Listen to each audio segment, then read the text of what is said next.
Police officer के पास काफ़ी सारे इख्तियारात हैं। मिसाल के तौर पर अगर कभी आपके ख़िलाफ़ खुदा न खास्ता कोई केस हो जाता है ना, तो नॉर्मल तरीकाकार ये है कि आपके ख़िलाफ़ एफआईआर हो, आपका काम है फ़ौरी जाएँ, भागें, डरते हुए जाके वकील साहब से रब्ता करें, ज़मानत करवाएँ, फिर जाके इन्वेस्टिगेशन ज्वाइन करें।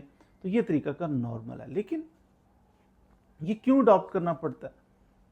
क्योंकि पुलिस के ऊपर हमें एतमाद नहीं होता कि पुलिस तो हम डरते हैं, पकड़ के अंदर कर देंगे, पता नहीं क्या करेंगे। पुलिस के पास ये इख्तियार है कि पुलिस ऑफिसर जो है, तफ्तीशी ऑफिसर है ना, एफआईआर हो, कोई बंदा वो पकड़ ले, पकड़ने के बाद उसकी खुद जमानत ले सकता है। मैं चल के लेके उसे कहूँ जाओ अदालत में, उसको वकील करने की जरूरत नहीं। ये वकीलों के खिलाफ बात हो रही है अगरचे, कि बहरहाल इस चीज़ पे मेरा बड़ा पक्का यकीन है कि रिस्क जो मुकद्दर में वो मिल के ही रहना है। तो बात मैं वो करता हूँ जो हक सच हो।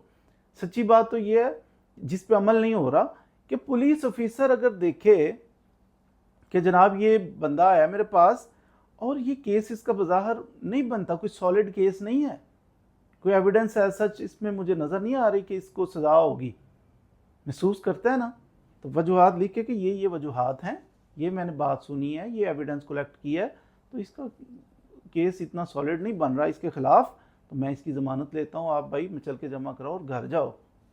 अदालत में जाने की ज़रूरत नहीं है, वकील करने की ज़रूरत नहीं है। उधर 100 मामला होते हैं, एक अदालत में केस आप करते हो ना, ज़मानत दायर करते हो, खारिज हो जाए, उससे अगली अदालत में जाते हो, सुप्रीम कोर्ट तक, पता नहीं कितने वकील, कितनी फीसें, मामलात।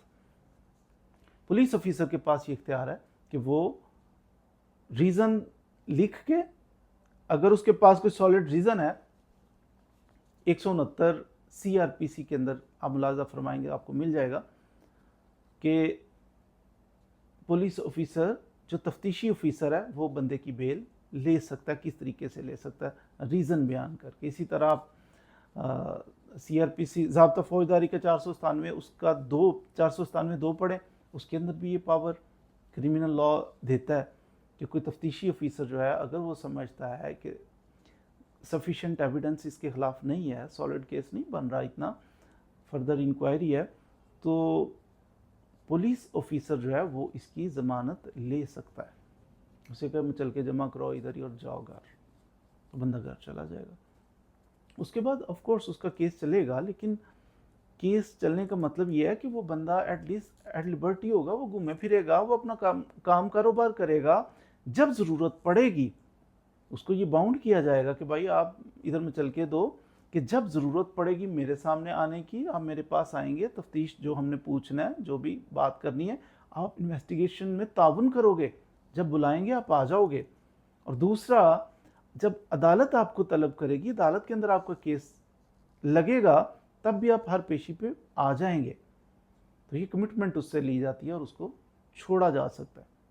तो ये पुलिस के पास ढेर सारी पावर्स हैं, लेकिन अनफॉर्चुनेटली होता क्या है, पुलिस वाले ये पावर्स इस्तेमाल नहीं करते। वो शुक्र करते हैं बंदा पकड़ा गया, बस पकड़ लो इसे, जाने ना पाए। वो केस कमज़ोर है, बाज़ दफ़ा बंदा जाके सुप्रीम कोर्ट तक केस चलता है और बंदे बाज़ दफ़ा मर जाते हैं, अदालत वो जेल के अंदर मर जाते हैं, वो फोत हो गया साल पहले, फिर अदालत फैसला वो इसको बाइज्जत बरी किया जाता है। ये तो सिस्टम चल रहा है। तो इसलिए पुलिस वालों को अपनी पावर्स का पता होना चाहिए कि हमारे इख्तियारात क्या हैं, मेरिट करना चाहिए, अल्लाह के खौफ से डरना चाहिए। तो जो बंदा पकड़ा जाता है और केस में आपको नज़र आ रहा है कि यार ये इतना कोई सॉलिड केस नहीं, इसके खिलाफ किसी सज़ा होगी, डाउटफुल सा है, तो उस सूरत में आपको खुद बेल लेके बंदे छोड़ने चाहिए।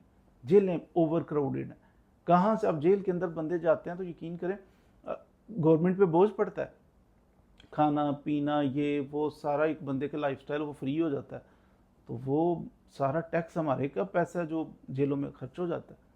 इसलिए जेलों को ओवर क्राउडेड नहीं करना चाहिए। हाँ, मेरिट के आपसे देखते हैं, कोई कत्ल कर दिया किसी ने, कोई शदीद किस्म का ऑफेंस है, इसको छोड़ा तो ये तो भाग जाएगा। इस सूरत में आप चाहें आप उसे रखें, उसे जेल के अंदर रखें, लेकिन हर केस के अंदर हर बंदे को पकड़ पकड़ के अंदर क्या जी FIR हो गई, भाई 489F का केस है, किसी 50,000 रुपया उसने लेना देना है, उसने चेक दिया, डिसऑनर हो गया, कहाँ भाग जाएगा 50,000 की खातिर? कितनी सजा हो जाएगी इसको? कोई कत्ल किया हुआ है इसने, तो छोटे छोटे जो इस तरह के मामलात होते हैं, तफ्तीशी अफसर के पास जाए, उसे पकड़ना ही नहीं चाहिए, अरेस्ट ही नहीं करना चाहिए।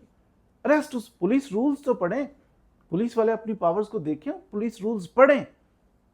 गालिबन पुलिस रूल्स का 26 रूल नंबर 26 पढ़ें, उसके अंदर लिखा हुआ है कि हर केस में बंदे को पकड़ना जरूरी नहीं होता। उस सूरत में सिर्फ पकड़ें जब आपको सॉलिड केस लग रहा है, इसने कत्ल की, बड़ा हीनियस किस्म का, सख्त किस्म का, दहशतगर्दी कर दिया, रेप कर दिया है, इसने जनाब को बंदा मारा है। अब समझ में आता है कि यार ये बंदा अगर छोड़ा जाए, इसको अरेस्ट ना किया जाए, ये तो भाग जाएगा, बैरून मुल्क चला जाए, क्योंकि इसे सजा मौत के चांसेस हैं, इसे उम्र कैद के चांसेस हैं। ये तो अगर सजा ही 6 महीने है, तो 6 महीने से डरता वो मुल्क तो नहीं छोड़ देगा, दुनिया तो नहीं छोड़ देगा। तो छोटे मोटे केसेस के अंदर अरेस्ट करना ही नहीं चाहिए। अगर अरेस्ट कर लिया है तो देखें केस की नौयत बनता है नहीं बनता, कितना खौफनाक खतरनाक केस है, उस हिसाब से। अगर ज़्यादा खौफनाक खतरनाक केस नहीं है जिसमें बहुत सारी सज़ा होने के चांसेस हैं, तो फिर इसे मेहरबानी करके पुलिस वाला ही छोड़ दे, उससे श्योरिटी लेके, उछल के लेके उसे कह जाओ, निकल जाओ। पुलिस वाला ज़मानत ले सकता है अगर उसके अंदर शऊर हो, अगर उसके अंदर ऑनेस्टी हो।